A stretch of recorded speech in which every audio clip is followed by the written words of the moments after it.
اور امن کے اپوزٹ ہے۔ جہاں پر چین ہے وہاں بالکل سکون ہے اور ماحول ساکت ہے، اور جہاں پر چین نہیں وہاں پر ابتری ہے، وہاں پر ڈسٹربنگ ہے، وہاں پر ہلچل ہے، اور وہاں پر بے قراری ہے۔ تو ایسے ہی ہے زبور نویس، ہڈیوں میں بے قراری ہے اور جان میں بھی بے قراری ہے۔ اور میں آپ کو بتانا چاہتا ہوں جو شخص بے قرار ہے اس کو کوئی چیز بھی اچھی نہیں لگتی۔ ایک جگہ پر ٹک کے رہنا یا بیٹھنا اس کے لیے یہ بہت مشکل ہوتا ہے، کیونکہ بے قرار کے لیے یہی حالت ہے کہ وہ ایک جگہ پر ٹک کے بیٹھ نہیں سکتا، وہ ذہنی طور پر پریشان ہوتا ہے، اور ذہنی طور پر اس کے اندر بڑی بڑی سوچیں ہوتی ہیں، اس کے اندر بڑے بڑے تخیلات ہوتے ہیں، اب کیا ہونے والا ہے، نیکسٹ کیا ہونے والا ہے، کل شاید کیا ہو جائے، میں شاید اس دنیا سے جاتا رہوں۔ تو بے قراری کے اندر کئی خیال اور کئی سوچیں آتی ہیں۔ تو یہاں پر زبور نویس خدا سے بات کرتا ہے۔ پہلی اس کے اندر جو سینس ہے تیسری آیت کی آخری حصے کی، کہ خداوند کب تک یعنی یہ میری حالت رہے گی، کب تک میں بے قرار رہوں گا، کب تک میری جان اور میری ہڈیاں جو ہیں وہ بے قرار ہوں گی۔ اور میں نے آپ کو بتایا تھا کہ بے قراری کے لیے جو عبرانی کا لفظ یوز ہوا ہے اس کا ترجمہ گھبرانا بھی ہے اور اس کا ترجمہ حیران ہونا بھی ہے۔ اور کئی مرتبہ دوسرے آپ کو بیماری میں دیکھ کر حیران ہوں گے، جو آپ کی خیر و عافیت کے لیے آتے ہیں، اور آپ کے وہ حیران ہوں گے اور حیرانگی کے ساتھ وہ الفاظ بولیں گے کہ بھائی آپ اتنے ویک ہو گئے، بھائی آپ اس قدر کمزور ہو گئے، آپ تو نڈھال ہو گئے۔ اور یہ حیران ہونے کا تاثر یہاں پایا جاتا ہے اور موجود ہے۔ اور جیسا کہ میں نے کہا بے قراری کے لیے جو لفظ عبرانی کا استعمال ہوا ہے اس کا ترجمہ یہاں پر گھبرانا بھی کیا گیا ہے۔ تو یہ پیشنٹ کے لیے ہے، مریض کے لیے ہے،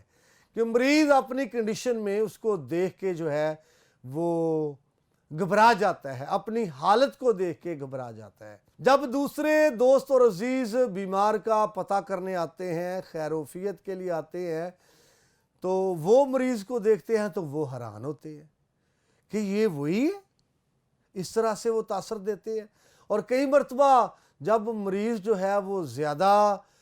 سیریس ہو یا بیماری کی کوئی آخری سٹیج ہو تو وہ پہچان نہیں پاتے، تو وہ حیرانگی کا اظہار کرتے ہیں۔ کبھی کبھی مریض اپنی مرض کو دیکھ کر گھبراہٹ کا اظہار کرتا ہے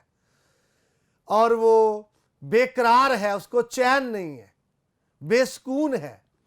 تو لہٰذا یہ جو حصے ہیں تیسری آیت کا آخری حصہ اور چوتھی آیت کا پہلا حصہ، ان دونوں کو ملا کر پڑھنے سے فرق تاثر ہے۔ پہلے حصے کو اگر پڑھا جائے تیسری آیت کے آخری حصے کو